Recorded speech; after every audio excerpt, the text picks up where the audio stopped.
What is up, guys? And of course, welcome to yet another, of course, Wi-Fi battle and Valor Pokemon League battle versus Sebasculin in our week 3 battle versus the Evil Luggers and of course his shoutouts.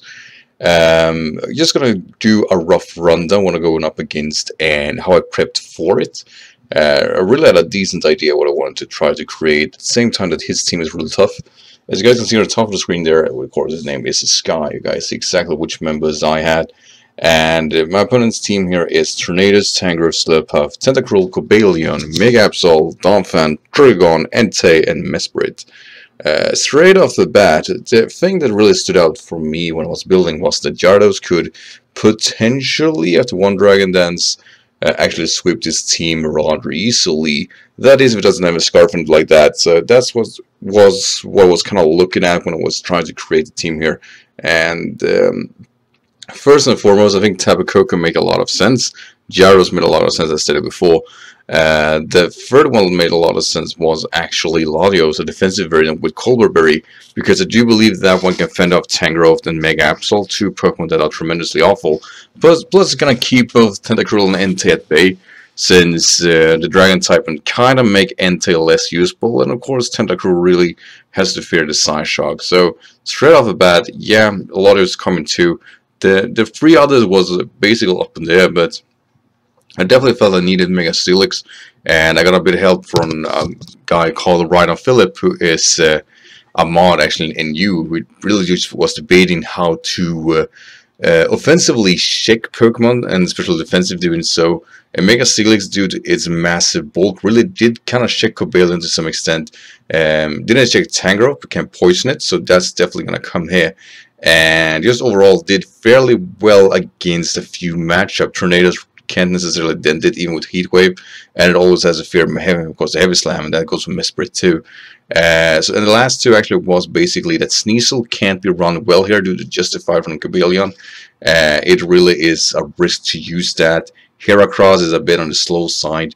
Decidueye can easily be abused by Mega Absol. So it's definitely not going to come either. So basically the two remaining monster Pokemon that weren't required for the match, but made it because the other one couldn't. So Gigalith is going to come, and I think it's a decent Pokemon straight off the bat. Basically is shaking any special offensive variant, and of course is walling Entei fairly alright. And Stoutland basically puts the speeds here at its cost here. A banded Stoutland actually do a tremendous amount of damage towards his team. The only thing he actually being able to take a hit is Cobalion, and it doesn't necessarily take that well. The banded returns, that is, and of course it always has a fear the banded superpower. So overall, it felt like the right team to bring. I am expecting going into this game definitely Tornadus, Tangrowth, Slurpuff, Tentacruel, Cobalion, and Mega Absol. All of them made sense to me, but I was looking towards whether or not Entei was going to make it over the other. Slurpuff, however, is, if it is the Billydrum set, can potentially actually sweep me, and that's something I have to watch out for. At the same time, that I kind of feel that that probably isn't the Slurpuff set he's going to bring, but it's something, like I said, I have to watch out for. But he has been running Sticky Web, so I know that defog is a very, very important aspect, which is why Latios is here with defog. Basically because since it's played like that, I have to be aware that that's the way it's going to play. And of course that opens up the game for Mega Absol, which quite frankly can actually sweep my team because Mega Absol just hits so hard. So it's up to me to kind of find a lead way to kind of work around that. So with that said, of course, let's see what he brought. So whack. So yeah, as you guys see, there is definitely roughly what I was expecting. Slurpuff was something that was, like I said, kind of scared off. Tornadus makes sense, Tangrowth makes sense, Tentacruel makes sense, Mega Absol makes sense, and Cobalion is really good. Now I do expect him to lead off with either Slurpuff or Cobalion. I felt both of them makes a lot of sense to lead off with. So I'm going to lead off myself with actually Mega Steelix, just because mainly Mega Steelix, due to its stab, really deals with both of them really well, and well, I don't fear any kind of damage. They have to fear more damage output from my Steelix than I have to fear from them. So yeah, with that said, let's of course head it off. I'm not really that good at actually, what do you say, narrate in showdowns. I'll do my very best. So from the get-go here, we are very lucky that it actually leads off with his Cobalion. I'm actually gonna Mega Volt directly, as luckily for me he goes for Stealth Rocks. With a Chloride, definitely pushing it down those 50%. Now I'm gonna decide to switch out to go to Ethereal builds, basically the defog, because I'm kind of expecting close combat. But his special variant, so Focus Blast is what it goes for, which was kind of scary. As a Volt switch on me, showing off that he's definitely a more specially offensive one, definitely able to deal with Gyarados, as I go directly for defog. Now I'll follow this up, I do believe, with a Roost, and my opponent here is going to go for a knockup, going to pop my Colbur Berries, which unfortunately definitely they're more towards Mega Absol. Now Slurpuff comes in, which basically tells me that he's potentially going to go for a Billet Drum. So I just keep going for Ice Beam, basically sacking my Latios. The thing is here, he goes for Stick Web instead of attacking. So it is a Stick Web variant, but also I do push him below those 50% and I do not pop a berry. So I was kind of surprised there, because I definitely was feeling that that was something that's going to hit through. But no, he goes for Stick Web, I get to defog those away. And he goes for a redundant Calm Mind, which I feel is unfortunate, because he's definitely wasting his Slurpuff here, as I can easily follow that up with Side Shock, ensuring it to KO, and that's basically Slurpuff out of the way. So all of a sudden we get a massive leeway from the get-go, and a Big Absol's gonna win. Pursuit is not in range of killing me, so I'm gonna just switch out. There's no reason for me actually going for a risk here, I can actually keep it in mind. As I'm bringing Tapu Koko, I can directly go for a U-turn knowing that he will switch out.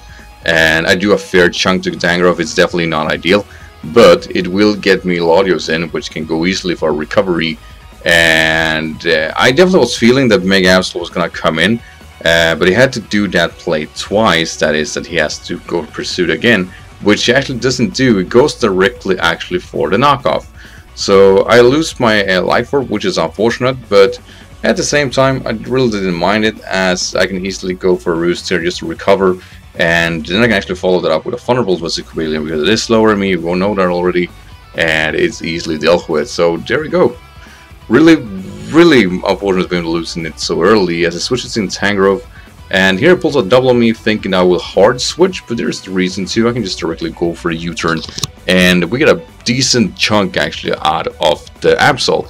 Now, here's gonna follow something rather strangely. The thing is here, due to Slurpuff being gone, I don't need Mega Steelix no more, which means that I can offensively just use it to attack all over. And I felt my strongest play here was going for Heavy Slam, knowing that Tangrowth makes for a decent switch in.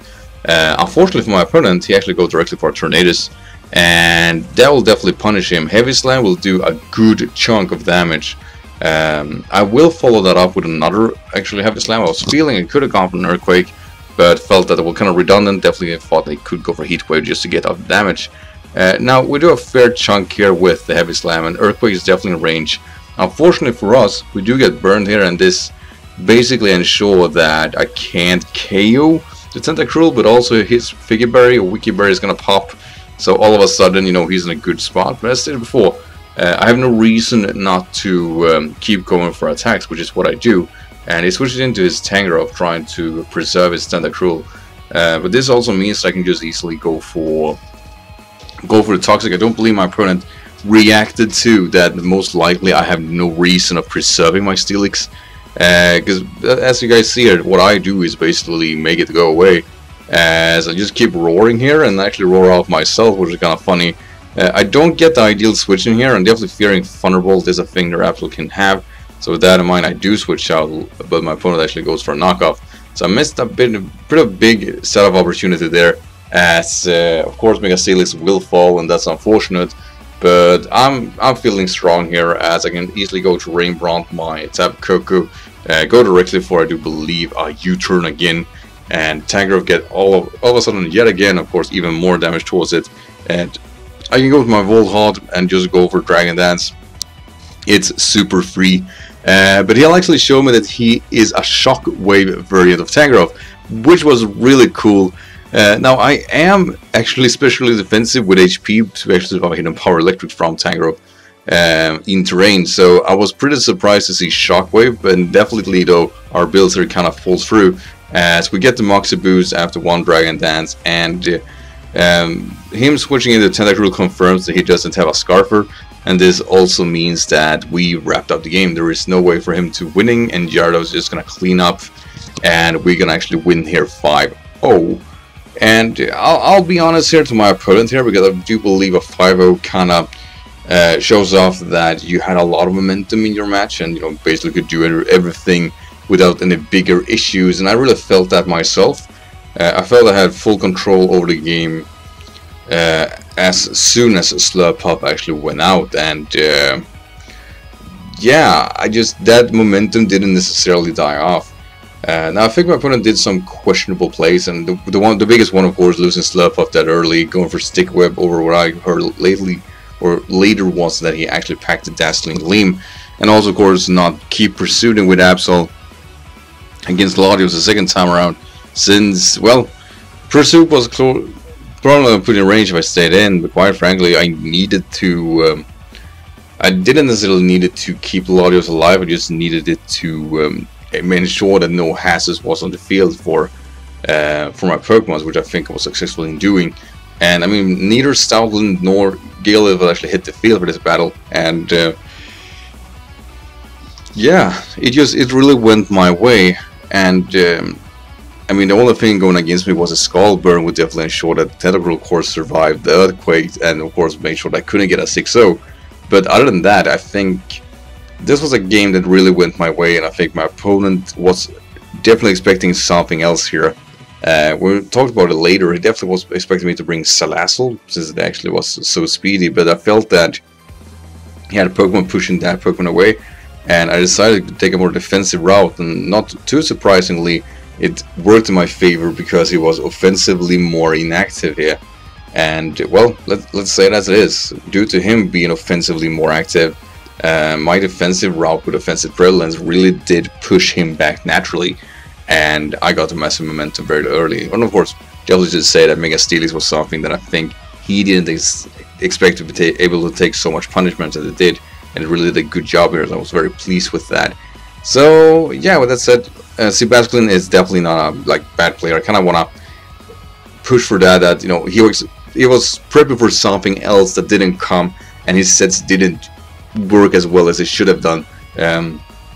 He won his 2 previous matches. This is a good reason. It's very skilled. Definitely good at pinpoint what works against other opponents. This was just not one of those games, but I mean, he won the Angel League against me, which I also was in the final for, so there's a reason he's here too. He's a very good player. This was just not his game, and it's definitely, of course, he's showing off as Gyarados really just ripped apart his team late game. So that's it, guys. I really just want to thank you for, of course, watching, and yeah, I'm happy to record on Showdown, though, like I said before, I do prefer recording on Wi-Fi. Well, I think the quality is better, but I can do it from time to time. I really hope I don't have to do it no more, however. So thank you for watching, and of course, join me next week against another battle, clearly. Take care, everyone. Bye.